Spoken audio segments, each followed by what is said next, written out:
Matrix. आज हम chapter 1 relation and functions के बारे में बात करेंगे। इससे पहले रिलेशंस के बारे में आपने 11th क्लास में ऑलरेडी आप स्टडी कर चुके हैं और रिलेशन डिस्कस करने से पहले हम सेट्स की बात करेंगे, जो कि आपका क्लास 11th का फर्स्ट चैप्टर रहा है और वो था सेट। ठीक है, सेट्स में क्या था कि आपके पास सेट्स के बारे में बात करी गई थी। फॉर एग्जाम्पल मेरे पास कोई सेट है जिसके एलिमेंट है ए बी सी और डी। बेसिकली सेट की डेफिनेशन थी कि set is a collection of well defined objects. It is a collection of well defined objects. उसके बाद हमने सेट्स के बारे में पढ़ा था कि sets can be represented in two ways, roster form and set builder form. तो सेट से ही आगे अगर हम बढ़ें, उसके बाद हमने एक सेट ए ले लिया था और दूसरा सेट बी ले लिया था। इसके एलिमेंट्स ले लिए थे ई और एफ। ठीक है, एग्जांपल ले रही हूँ। सेट ए है जिसके एलिमेंट्स हैं ए बी सी डी और सेट बी के एलिमेंट है ई एंड एफ। हम सेट्स पढ़ते पढ़ते हमारा एक टॉपिक आया था कार्टेशियन प्रोडक्ट ऑफ सेट्स। ठीक है, कार्टेशियन प्रोडक्ट ऑफ सेट्स मतलब हमने ए क्रॉस बी पढ़ा था। सारा हमें पहले 11th से रिकैप करना है, उसके बाद हम रिलेशंस में चलेंगे। रिलेशंस भी हमने 11th में पढ़ चुके हैं। तो यहाँ क्या था कि A cross B Cartesian product होता क्या है, इसके जो एलिमेंट होते हैं कार्टेशियन प्रोडक्ट में, सेट ए है सेट बी है। If set A and B are two non empty sets, मतलब वो एम्प्टी नहीं होने चाहिए, देन ए क्रॉस बी, इनका क्रॉस प्रोडक्ट क्या होगा, इनके क्रॉस प्रोडक्ट में कैसे एलिमेंट आएंगे, ऑर्डर्ड पेयर में एलिमेंट आएंगे A comma B such that A belongs to A and B belongs to B। ये था हमारे पास कार्टेशियन प्रोडक्ट की डेफिनेशन कि अगर मेरे पास दो नॉन एम्प्टी सेट हैं A और B, तो इन दोनों का क्रॉस प्रोडक्ट क्या होगा, कार्टेशियन प्रोडक्ट क्या होगा कि इन दोनों के जो एलिमेंट बनेंगे वो ऑर्डर्ड पेयर में बनेंगे।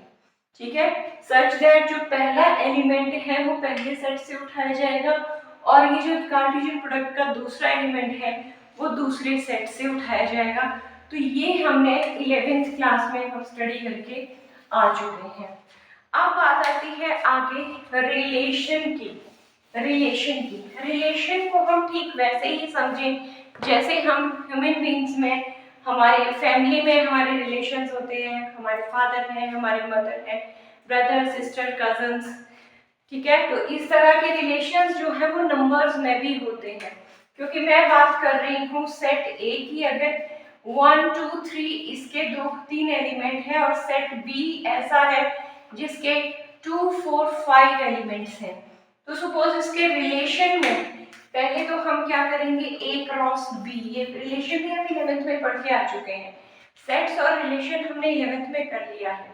तो ए क्रॉस बी में कैसे एलिमेंट्स आएंगे, ए के बनेंगे 1 2 पहला ये वाला, फिर 1 4, इस तरह से एलिमेंट्स एसोसिएट होंगे। पहला एलिमेंट पहले सेट से, दूसरा एलिमेंट दूसरे सेट से, 1 2 1 4 1 5, नेक्स्ट इज 1 5, ये 5 है।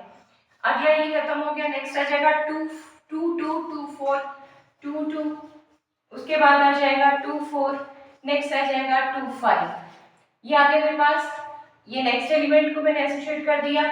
अगला आएगा 3 2 3 4 3 5, नेक्स्ट आ गया 3 2 3 4 एंड 3 5।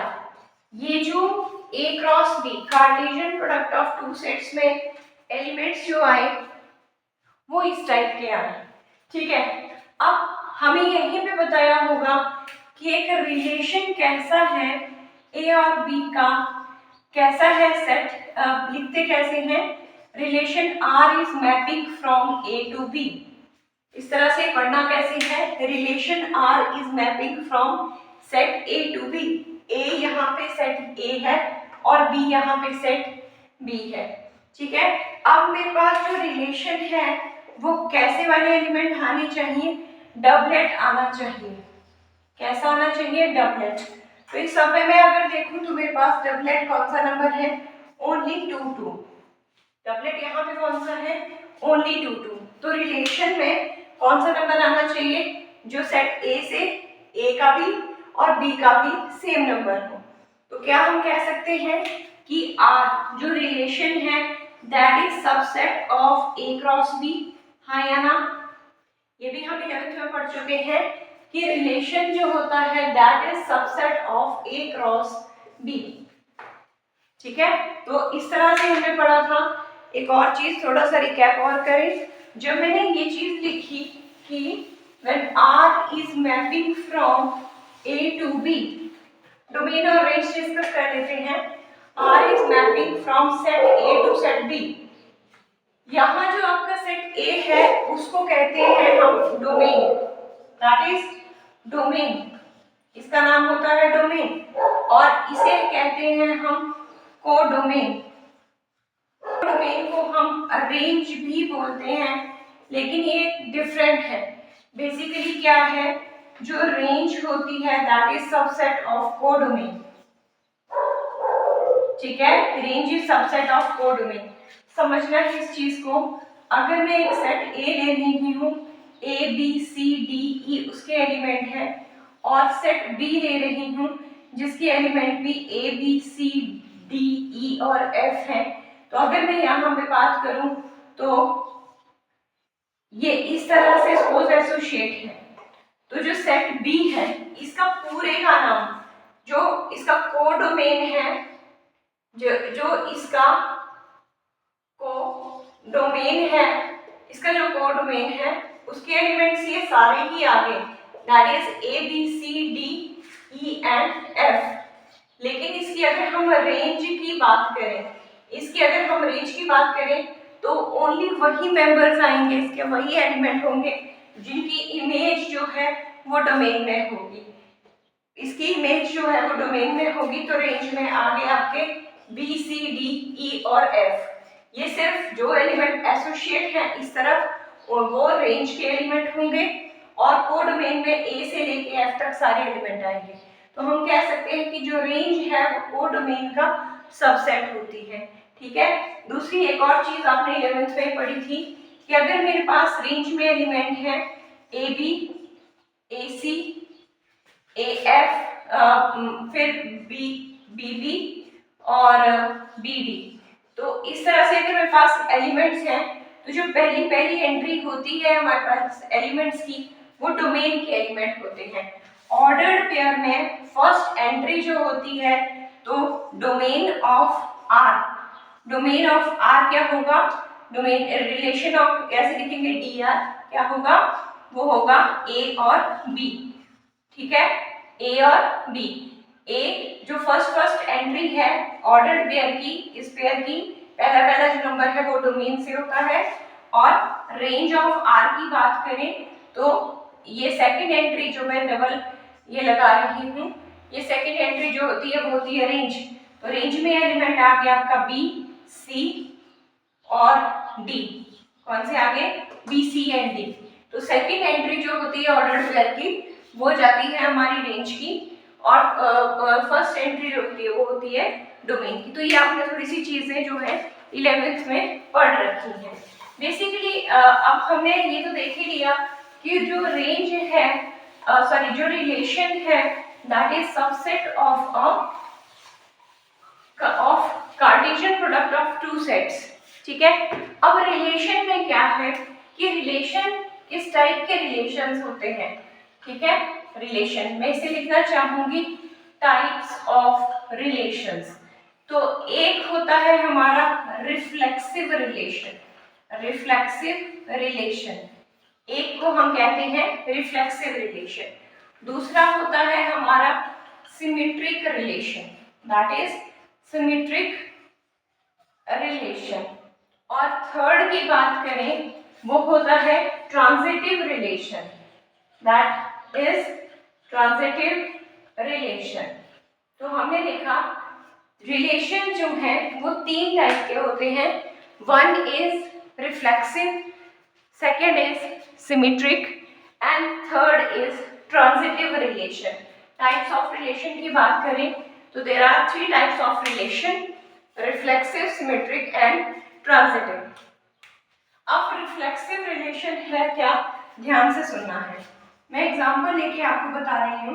मैंने यहाँ पे 3 एलिमेंट लिए 1 1 2 2 और 3 3, ठीक है, और मैं A क्रॉस A निकाल रही हूँ, मतलब ऐसा ही A का A के साथ ही क्रॉस प्रोडक्ट, तो एक आ जाएगा 1 1, एक आ जाएगा 1 2, एक आ जाएगा 1 3, फिर आ जाएगा 2 1। For example A cross A, जिन बच्चों को समझने में प्रॉब्लम हो रही है वो देखें किस तरह से निकालें। 1 को पहले इन तीनों एलिमेंट के साथ एसोसिएट करना है, 1 1 1 2 1 3, फिर 2 की बारी आई, ठीक है, 2 1 2 2 2 2 एंड 2 3, उसके बाद 2 भी कंप्लीट हो गया, 3 को उठाते हैं 3 1, नेक्स्ट आ जाएगा 3 1 3 2 एंड 3 3। तो मैंने ये रिलेशन लिया A क्रॉस A में, ठीक है, कार्टेशियन प्रोडक्ट, अंडरस्टूड है। रिलेशन की बात कर रहे हैं, रिलेशन के एलिमेंट्स जो होंगे वो डबलेट में होंगे, ऑर्डर्ड पेयर में एलिमेंट्स आएंगे, ठीक है। रिलेशन की subset of Cartesian product A cross A, वहां से रिलेशन निकलेगा। अब क्या है, रिफ्लेक्सिव कब होगा रिलेशन। अगर देखिए मेरे सेट में, मेरे पास सेट A में 3 एलिमेंट हैं 1 2 और 3, कोई भी रिलेशन रिफ्लेक्सिव तब होगा जब उसके पास डबलेट होगा, जो A में एलिमेंट है उन वो रिलेशन में शामिल हो, 1 1 हो, फिर 2 है तो 2 2 भी हो, 3 है तो 3 3 भी हो, तो 1 1 2 2 और 3 3 हो, ठीक है। बाकी एलिमेंट जो मर्जी हो, जैसे ये है सारा, तो इसको A क्रॉस A बनाया है हमने, तो ये जो रिलेशन है ये कैसा है, ये मैंने एक कार्टेशियन प्रोडक्ट बनाया है। आप ध्यान देना मैं क्या बोल रही हूँ, ये मैंने कार्टेशियन प्रोडक्ट लिया है A क्रॉस A का। अब रिफ्लेक्सिव कब होगा रिलेशन, जब 1 1, ये जो 1 2 3 है इनका डबलेट वहां सेट में मौजूद हो, रिलेशन के सेट में। अगर 1 है तो 1 1, 2 है तो 2 2, 3 है तो 3 3। किसके लिए, यहाँ पे जितने एलिमेंट है फॉर ऑल, सबके लिए। देखिए ये जो सिंबल है ये वाला, ये होता है फॉर ऑल के लिए, सभी के लिए, ठीक है, सभी के लिए फॉर ऑल। तो इसे लिखते कैसे हैं कि that if x is in relation with x belongs to R, ठीक है, तो कैसे लिखते हैं, this implies x is in relation with x और x का रिलेशन कैसा है कि वहां पे डबलेट मौजूद हो। अगर x बिलोंग्स टू R है, x जो है ये क्या है, ये रिलेशन है ना, कार्टेशियन प्रोडक्ट का रिलेशन है ये, तो x बिलोंग्स टू R है, कोई भी एक नंबर उठाएं वो R है। कैसा रिलेशन होना चाहिए कि डबलेट का रिलेशन होना चाहिए, यहाँ पे 2 2 भी है, 3 3 भी है और 1 1 भी है। x है तो same element relation, x is in relation with x, ऐसे पढ़ना सिखाया है, x is in relation with x। यहाँ x है तो ठीक उसकी मिरर इमेज, यहाँ 1 है तो उसकी मिरर इमेज यहाँ होनी चाहिए, 1 होना चाहिए, 2 है तो 2 होना चाहिए, 3 है तो 3 होना चाहिए। किसके लिए, for all, very important, for all x belongs to A, for all x belongs to A। इस सेट के हर एलिमेंट फॉर ऑल x, ये क्या है, x इज 1 2 3, सभी एलिमेंट इंक्लूड कर लिए। ऐसा नहीं है कि 1 1 होता और 3 3 होता और 2 2 नहीं है तो ये रिफ्लेक्सिव है, नहीं, सभी एलिमेंट का डबलेट जो है वो रिलेशन में मौजूद होना चाहिए, तो तब हम कहेंगे वो रिलेशन जो है वो क्या रिलेशन है, दैट इज रिफ्लेक्सिव रिलेशन। सभी एलिमेंट्स का, A के सभी एलिमेंट्स का डबलेट जो है वो यहाँ पे मौजूद होना चाहिए।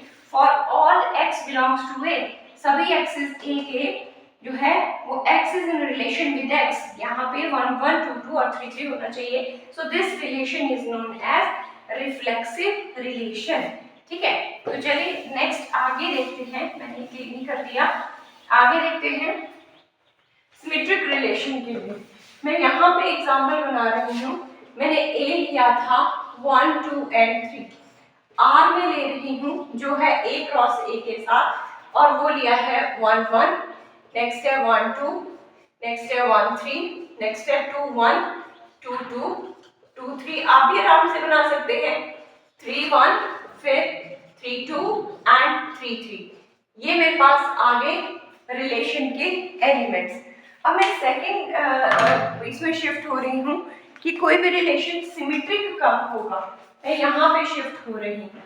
कब सिमेट्रिक होगा कोई भी relation when x belongs to r, ठीक है। कब? When x is in relation with y, this implies y is in relation with x। इस तरह से इसको लिखा जाएगा कि कोई भी एलिमेंट अगर x जो है that is in relation with y, then y is also is in relation with x, ठीक है। तो ये फॉर ऑल के लिए नहीं है, ये ध्यान रखना है। ये सभी 1 2 3 के लिए नहीं है। जो रिफ्लेक्सिव है for all x belongs to a के लिए। तो बहुत इंपॉर्टेंट प्रॉपर्टी है ये, ध्यान से सुनना है। इसका मतलब क्या हुआ कि अगर मेरे इस सेट में 1 2 है तो वहां पे 2 1 भी होना चाहिए। मेरे रिलेशन वाले सेट में अगर 1 2 है, x y है तो y x भी होना चाहिए। और एग्जांपल ले लेते हैं 1 3 है तो वहां पे 3 1 भी होना चाहिए। आई होप आप अंडरस्टैंड करें, x y है तो y x भी होना चाहिए। x is in relation with y, this implies y is in relation with x। अगर मेरे पास यहाँ पे 1 3 है तो यहाँ पे 3 1 भी होना चाहिए। यहाँ 1 2 है तो यहाँ पे 2 1 भी होना चाहिए। कोई भी एक कोई भी पेयर कंप्लीट हो, नॉट फॉर ऑल। ऐसा नहीं है कि मैंने 2 दे दिए तो आपके पास भी 2 2 होने चाहिए। कोई भी एक नंबर आ रहा है जो उसका रिवर्स भी वहां पे एग्जिस्ट कर रहा है तो हम कहेंगे this is an symmetric relation. तो चलिए आगे बात करते हैं हम। आगे बात करते हैं हम ट्रांजिटिव रिलेशन की, इस वाले की। तो ट्रांजिटिव रिलेशन होते क्या है वो समझिए। हमें यहाँ तक तो सारा पता चल गया कि कार्टेशियन प्रोडक्ट हमने ले लिया और इस तरह से एलिमेंट्स आ गए। और ट्रांजिटिव में क्या है कि x बिलोंग्स टू r है, ठीक है। और क्या रिलेशन है कि x is in relation with y, this implies y is in relation, sorry and आएगा, and y is in relation with z, x y के साथ रिलेशन में y is in relation with z, this implies x is in relation with z। अगर x y के बीच में relation है, अगर यहाँ पे 1 3 है, फॉर एग्जांपल मैं आपको दे रही हूँ, अगर मेरे पास 1 3 है और यहाँ पे 3 1 भी है, ठीक है, सॉरी नेक्स्ट ले लेते हैं 3 2 भी है, 1 3 है और यही 3 जो है किसी और नंबर z के साथ 2 के साथ एसोसिएट है, तो वहां पे इन दोनों का एलिमेंट भी होना चाहिए, मतलब 1 2 भी मौजूद होना चाहिए। तो हम कहेंगे ये ट्रांजिटिव रिलेशन है। 3 नंबर एग्जिस्ट करेंगे ट्रांजिटिव में, x y एंड z।